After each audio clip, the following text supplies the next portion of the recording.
Bonjour à tous et bienvenue chez la Reine d'Épée. Aujourd'hui, j'ai le plaisir de recevoir Michel de Michel Ange Tarot, la créatrice de l'oracle Amethyst Love. Tu as créé aussi l'Indigo, le Lady Lenormand, Esprit Bohème et d'autres oracles avec des messages écrits, mais pas que. Tu as aussi créé le Secret d'Émeraude. Aujourd'hui, nous sommes réunis pour parler de sa nouvelle version. Mais tout d'abord, pourrais-tu nous dire d'où te vient ce côté artistique que tu dévoiles dans tes œuvres? Déjà, bonjour Katia, merci pour cette interview. Je pense que mon côté artistique me vient de ma famille. À vrai dire, ma grand-mère était couturière et tenait une mercerie. Et j'ai également fait un apprentissage au lycée pour apprendre la couture, mais je me suis vite rendu compte que c'était pas vraiment ma tasse de thé. Ensuite, il y a eu mon père qui a également été horticulteur et paysagiste, donc il cultivait les fleurs, les plantes, toucher la terre, etc.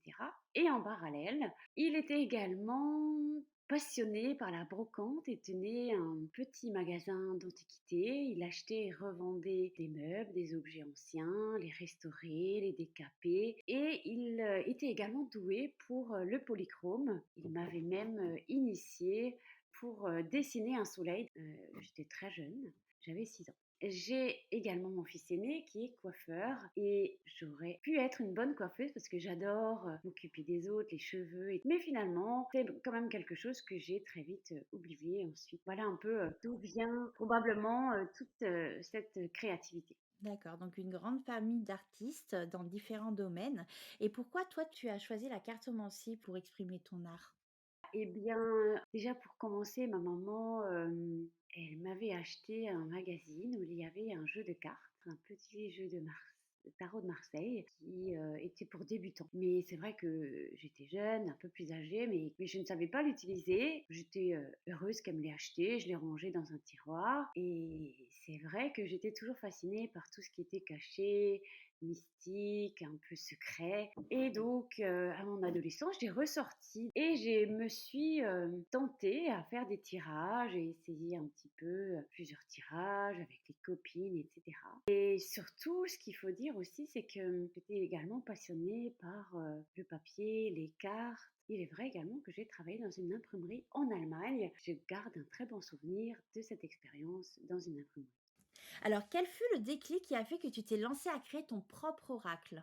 Alors déjà pour moi, ça me permettait de m'exprimer parce que c'est vrai que je suis quand même une personne introvertie. Et donc la cartomancie, elle a joué un rôle important dans ma vie. Ça m'a permis de sortir d'un certain mutisme, j'ai envie de dire. Alors ça peut peut-être paraître étrange pour certains, mais moi je me comprends. Ça a permis de débloquer le chakra de la gorge, d'être plus à l'aise avec l'expression. Et comme vous pouvez le voir, je suis pas toujours très à l'aise. Je m'efforce, j'essaye de me dépasser pour vous parce que c'est quand même la première fois que je suis interviewée et j'avais envie de le faire pour toi. Et il y a également une femme qui m'a donné le dernier coup de pouce pour que j'aille vers la cartomancie parce qu'elle a vu en moi les capacités, etc.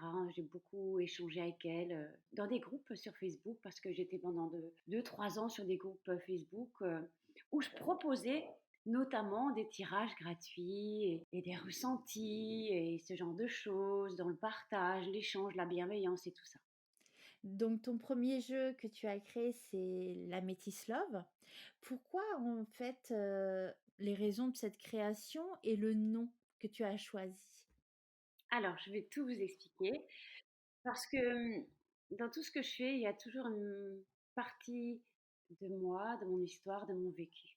Et c'est vrai que j'ai vécu des histoires d'amour compliquées, difficiles, tumultueuses. J'ai également perdu un frère après cette longue période où je ne me suis plus exprimée, j'étais complètement déconnectée. Je crois que c'est seulement à ce moment-là que Adeline est intervenue, où elle a encore permis à ce que j'aille vers mon chemin, quoi. Et c'est à ce moment-là que je me suis vraiment mise à explorer le monde de la cartomancie. Et je crois que c'est une résurrection. Et j'ai étudié différents jeux, fait des tirages, pas comme quand j'étais ado évidemment, mais j'ai vraiment exploité tous les tirages qu'on connaît, les tirages en croix, etc. Et très rapidement, parce que après un temps, pendant on peut dire 10 années, hein, où rien ne s'est passé dans ma vie, évidemment, j'ai quand même fait des choses, mais pas tant que ça. J'étais pas à ma place. Et du coup, c'est très rapidement, j'ai envisagé de créer un jeu, mais sur le thème de l'amour. Et pourquoi ce nom? Pourquoi l'améthyste? Eh bien, parce que je crois que c'est la première pierre que je me suis achetée. C'est aussi une couleur que j'affectionne beaucoup. Parce qu'on me disait toujours, tu sais, avec tes yeux verts, le violet te va bien. Et donc oui, le violet, c'est une couleur que j'aime bien. C'est la couleur de la spiritualité. Et toutes ces petites expériences ont fait qu'aujourd'hui, que toutes mes créations ont vu le jour, toutes les couleurs, tous les noms ont une partie de moi, de mon énergie, de mon histoire et de ma vie. Donc là, tu nous parles de tes jeux où, chacun de tes jeux sont des petits bouts de toi et tu, prends, leur nom, par rapport à des expériences de vie.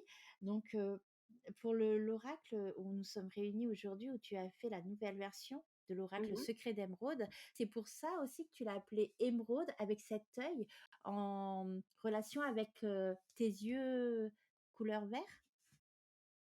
Exactement, c'est aussi bon les yeux, on sait tous que c'est le regard sur l'âme, hein, d'accord. C'est aussi le troisième œil. Mais émeraude, effectivement, c'est un hommage, encore une fois, à ma lignée familiale, car mon père avait les yeux verts, j'ai les yeux verts, et mes deux fils ont les yeux verts. Tu l'as fait en auto-édition jusqu'à présent. Tous tes jeux sont faits en auto-édition et tu as fait, en sorte que tout soit fait en France, en Alsace. Pour la nouvelle édition, tu as désiré un petit peu modifier certaines choses en offrant aux personnes qui désirent ton jeu un petit peu un modèle luxe de ton On peut jeu, dire ça. mais à des prix quand même raisonnables pour eux. Est-ce que tu pourrais nous montrer donc la nouvelle version de ton oracle secret d'émeraude, s'il te plaît? Je vais juste bifurquer sur la métisse, c'est-à-dire, vous vous rappelez récemment, la métisse a aussi été revêtue d'une nouvelle boîte aimantée avec son petit ruban. Et pourquoi j'ai fait cela? Parce que ce jeu a des extensions. Et ensuite, évidemment, vous aviez envie de l'avoir également pour le secret d'émeraude. Et c'est compréhensible. Et donc, effectivement, je travaille à l'étranger avec ces deux jeux-là.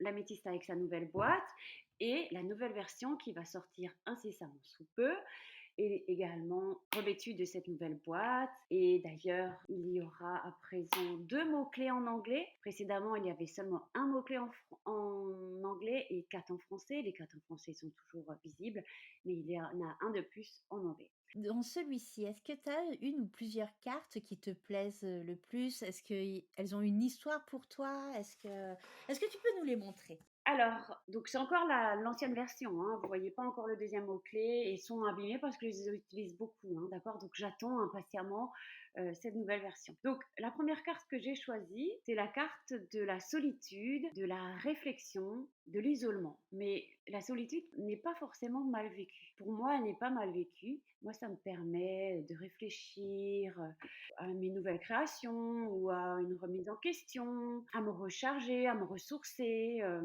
J'aime pas trop le bruit et j'aime bien être dans ma grotte. Mais j'aime bien aussi sortir, j'aime le monde, mais j'aime beaucoup cette carte parce qu'elle me représente bien. En plus, c'est la première carte. Et pour faire référence, je suis chemin de vie 1. Ensuite, j'ai la deuxième carte qui est la carte numéro 2. J'ai deux fils, donc je sais pas fait exprès en fait. C'est pendant l'interview que je viens de me rendre compte. Donc conception, création. Donc j'ai adoré quand j'ai été enceinte. Toutes ces créations, c'est des petits bébés en plus. Donc la création qui a un rôle important dans ma vie, la conception, la fécondité, la fertilité. Ensuite, la carte numéro 3. C'est la carte de la lumière, des anges, des bonnes énergies, de bienveillance, de positivité. Les anges qui sont à mes côtés tous les jours et à vos côtés sans aucun doute. La carte de l'amour. On a tous besoin d'amour, tous besoin d'être aimés. Ensuite, j'ai la carte de la lenteur, que moi j'aime beaucoup, car je suis quelqu'un de très patient, je suis très lente, je suis souvent en retard. Mais elle me fait penser aussi à la lenteur de la tortue, qui est mon animal totem, et j'aime beaucoup la tortue. J'ai également la carte de cette carte d'illustration qui est très jolie, qui me fait penser aux balades que je fais le soir ou le matin avec mon chien.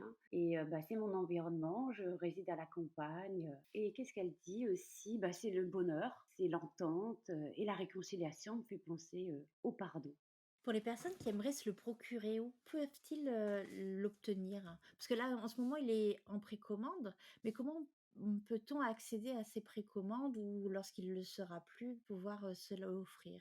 Eh bien, vous pouvez le trouver ou les trouver, en tout cas Le Secret d'Émeraude et les autres, sur mon site internet, donc www.mich-du6ail.com et incessamment sous peu, vous allez pouvoir trouver l'améthyste, les 52 cartes, ainsi que Le Secret d'Émeraude dès qu'il arrivera dans nos locaux, et le Lady Lenormand, qui est une édition limitée et qu'il y en a plus tant que ça. Tous ces trois jeux, vous allez pouvoir les trouver sur Amazon, car j'ai pris également une décision, cette décision qui depuis 2018 m'a jamais effleuré l'esprit.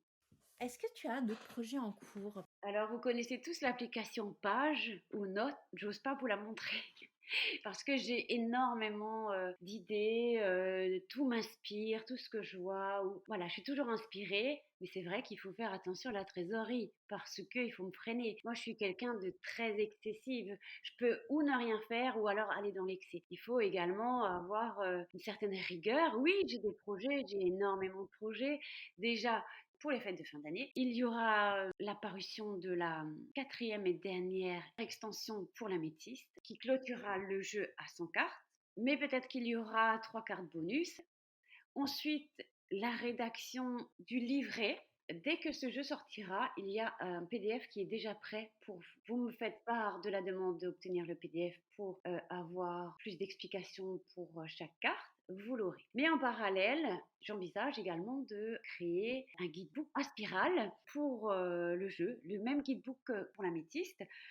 Je vais sortir un nouveau jeu affectif, sentimental, pour toutes vos questions affectives, mais je n'ai pas de date à vous fournir. J'ai également en projet de créer le tarot de Michel-Ange Tarot, seulement et uniquement pour l'instant les 22 arcanes majeurs.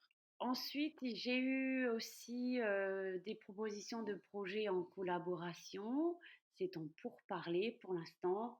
Oui, j'ai également un autre oracle qui est quasi fini. Ce sont des petits messages, mais sur de grandes cartes. Des messages des anges également. J'ai beaucoup d'autres idées et d'autres créations. En fait, il n'y a pas un jour où je rajoute pas quelque chose dans ma note sur une création. Comme je dis, tout ce que je vois, j'entends, j'observe, j'écoute, m'inspire en fait, me donne des idées. Donc ta muse est partout autour de toi. Les personnes peuvent te retrouver sur YouTube, sur Instagram, sur Facebook. Tu crées tes oracles, tu as plein d'idées pour de futurs oracles et tarots. Tu fais aussi des consultations privées aussi que les personnes peuvent te consulter. Comment arrives-tu à équilibrer tous les aspects de ta vie? Alors, déjà, avant tout, je suis maman. Ensuite, je suis grand-mère.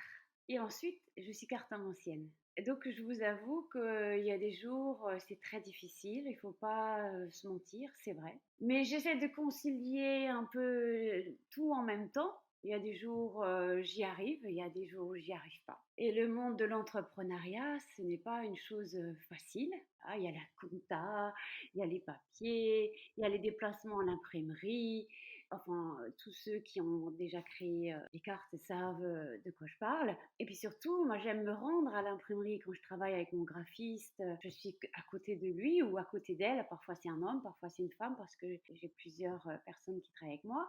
Donc oui, c'est difficile, mais j'y arrive tant bien que mal et surtout j'ai beaucoup de chance parce que je suis très très bien entourée. Est-ce que c'est ça comme conseil que tu donnerais aux personnes qui veulent, qui désirent créer leur propre oracle? C'est déjà de bien s'entourer. Exactement, donc c'est important hein, d'être bien entouré de bonnes personnes parce que le monde, c'est pas un monde on n'est pas dans un monde de bisounours, peu importe le domaine d'activité. Mais ce que j'ai envie de dire, c'est que si vous avez envie de créer quelque chose, un jeu ou toute autre chose, eh bien de vous faire confiance, de ne pas avoir peur, de pousser les portes, de demander, d'observer, de tendre l'oreille, d'aller au bout de vos rêves tout simplement, hein, de ne pas vous décourager parce que il y aura des périodes où vous allez vous décourager, mais vous allez rebondir aussi. Donc, si vous êtes vraiment animé par une vraie passion, si vous vous couchez avec ça et que vous vous levez avec ça, c'est que ça a le mérite d'exister. Donc aucun obstacle ne pourra, vous entraver ou vous arrêter. Et puis surtout de garder la foi et de laisser briller votre lumière tout simplement, hein. Vous avez quelque chose à apporter au monde, on a tous quelque chose à apporter au monde, peu importe ce que vous allez créer et devenez tout simplement une source d'inspiration pour les autres, tout simplement. Ben Michel, nous arrivons à la fin de notre interview. Je te remercie pour ce moment. Je suis sûre que nos téléspectateurs chez la Reine d'Épée sont aussi contents que moi de te découvrir. Chers téléspectateurs, n'oubliez pas d'explorer le monde de Michel-Ange Tarot et dans le choix de tous ces oracles qu'elle nous propose. Merci d'avoir été avec nous aujourd'hui chez la Reine d'Épée et à très bientôt.